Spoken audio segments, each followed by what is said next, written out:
प्राचीन समय की बात है। अजामिल नाम का एक ब्राह्मण था। उस ब्राह्मण ने सारे वैदिक ग्रंथों का अध्ययन किया था। वह अच्छे चरित्र, अच्छे चाल चलन तथा अच्छे गुणों का आगार था। वह अत्यंत मृदु व सुशील था और मन तथा इंद्रियों को वश में रखता था। यही नहीं, वह सदा सच बोलता था। वह वैदिक मंत्रों का उच्चारण करना जानता था तथा वह अत्यंत शुद्ध भी था। वह सरल, सभी जीवों के प्रति उपकार करने वाला तथा शिष्ट था। एक दिन अजामिल अपने पिता के आदेश का पालन करते हुए फल, फूल तथा समित व कुश नामक 2 प्रकार की घासें लाने जंगल गया। घर जाते समय उसे अत्यंत कामुक शूद्र मिला, जो निर्लज होकर एक वैश्या का आलिंगन कर रहा था। अरे तुम कहाँ हो? तुम मेरे आंखों के सामने से फिर ओझल हो गई। बड़ी शरारती हो तुम। मैं यहाँ हूँ, ढूंढो मुझे। ओहो, यहाँ हो तुम। आखिरकार तुम मुझे मिल ही गई। प्रियतम, आज रात तुम क्या कर रहे हो? रात तो बहुत दूर है, मैं इतनी प्रतीक्षा नहीं कर सकता। तुम मेरे घर चलो, वहां तुम्हें कोई परेशानी नहीं होगी। यदि कोई देख लेगा तो? अरे कोई नहीं देखेगा, वहां सिर्फ मैं और तुम और मैं।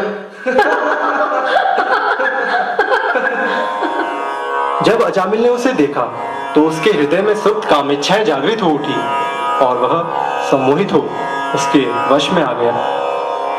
उसने ज्ञान तथा बुद्धि के बल पर अपनी कामेच्छाओं को वश में करने का प्रयास किया, किंतु अपने मन के भीतर कामदेव का वेग होने के कारण वह अपने मन को साध ना सका। जिस प्रकार सूर्य तथा चंद्रमा एक क्षुद्र ग्रह द्वारा ग्रसित हो जाते हैं, उसी तरह उस ब्राह्मण ने अपना सारा उत्तम ज्ञान खो दिया। इस स्थिति का लाभ उठाकर वह सदैव उस वैश्या के विषय में सोचता रहता और थोड़े समय बाद उसने उसे अपने घर में नौकरानी बनाकर रख लिया तथा ब्राह्मण ने सारे अनुष्ठानों का त्याग कर दिया। अतः शिकार हुआ ब्राह्मण अजामिल उसकी संगति में पाप कर्म करने लगा। उसने अपनी उस अति सुंदर पत्नी तक का त्याग कर दिया। यद्यपि वह ब्राह्मण कुल से था, किंतु वैश्या की संगति के कारण बुद्धि से विहीन होकर उस धूर्त ने जैसे तैसे धन कमाया, चाहे वह उचित रीति से हो या अनुचित रीति से, और उसको वैश्या के पुत्रों तथा पुत्रियों के भरण पोषण में लगाया। उस वृद्ध अजामिल के 10 पुत्र थे, जिसमें से सबसे छोटे का नाम नारायण था। चूंकि नारायण सबसे छोटा पुत्र था, अतः स्वाभाविक है कि वह अपने माता पिता का लाडला था। जब अजामिल भोजन करता तो वह अपने बालक को खाने के लिए पुकारता और जब कुछ पीता तो उसे पीने के लिए बुलाता। उस बालक की देखरेख करने तथा उसके नाम पुकारने में सदा लगा रहता और अजामिल यह न समझ पाया कि उसका समय समाप्त हो चुका है और मृत्यु उसके सिर पर है।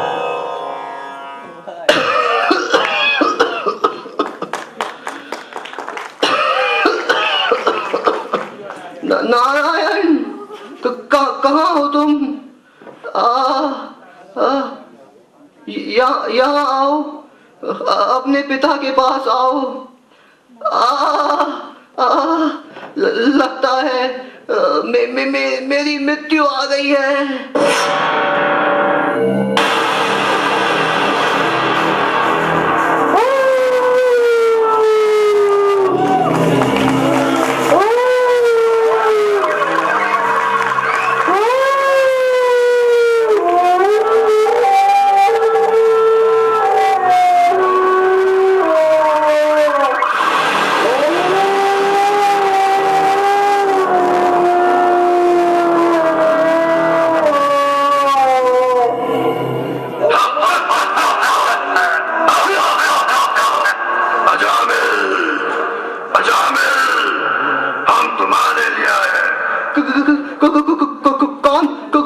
कौन हो तुम?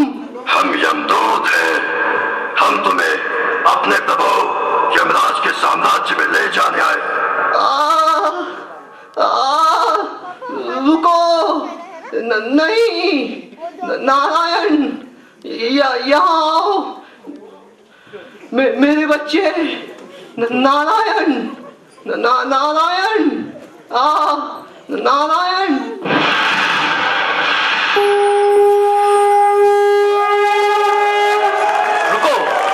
इसे यमराज के पास नहीं ले जा सकते। तुम्हें इसका अधिकार भी नहीं है। इसे छोड़ दो और जाओ यहाँ से। महाशय, आप कौन हैं जिन्होंने यमराज के अधिकार क्षेत्र को ललकारने की चेष्टा की है? तुम किसके सेवक हो? कहां से आए हो? और अजामिल का शरीर छूने से हमें क्यों मना कर रहे हो?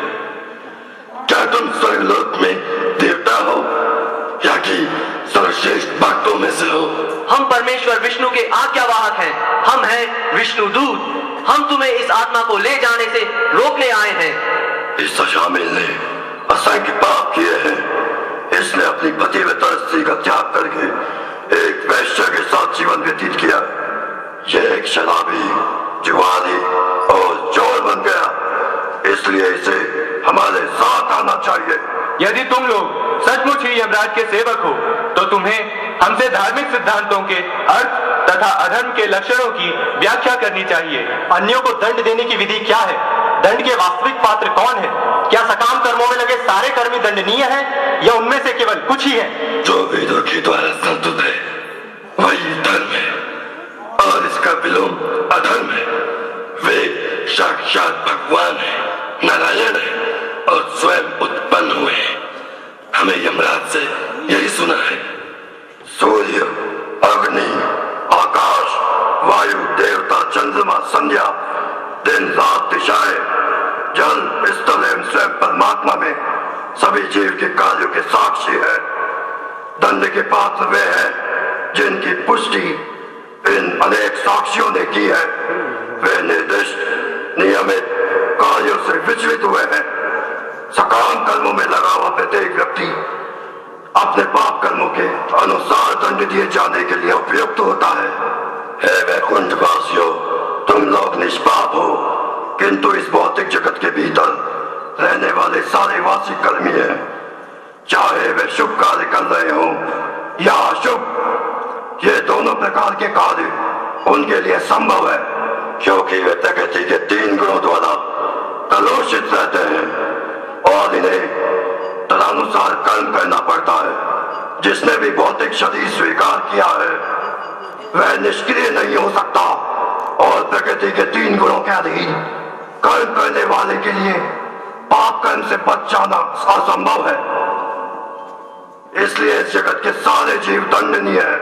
इस जीवन में अपने धार्मिक या अधार्मिक कार्यों की मात्रा के अनुपात में मनुष्य अपने अगले जीवन में अपने कर्मों के संगत पलों का आनंद लेता है या कष्ट उठाता है। अपने इंद्रियों तथा मन को वश में करने में अक्षय मूर्ख देहधारी जीव अपनी इच्छाओं के विरुद्ध प्रकृति में गुणों के प्रभाव के अनुसार कर्म के लिए बाध्य होता है। वह उस रेशम के कीड़े के समान है जो अपनी लाल का प्रयोग गोश्त बनाने के लिए करता है और फिर उसी में बन जाता है, जिसमें से निकल जाने की कोई संभावना नहीं रहती। इस प्रकार वह सदैव मोहग्रस्त रहता है और बारंबार मरता रहता है। किंतु यदि उसे मनुष्य जीवन में यह शिक्षा दी जाती है कि किस तरह भगवान या उनके भक्त की संगति की जाए, तो इस स्थिति पर काबू पा सकता है। हाँ, ये कितना दुखद है कि ऐसी सभा में जहाँ धर्म का पालन होना चाहिए वहाँ अधर्म को प्रतिष्ठित कराया जा रहा है। निसंदेह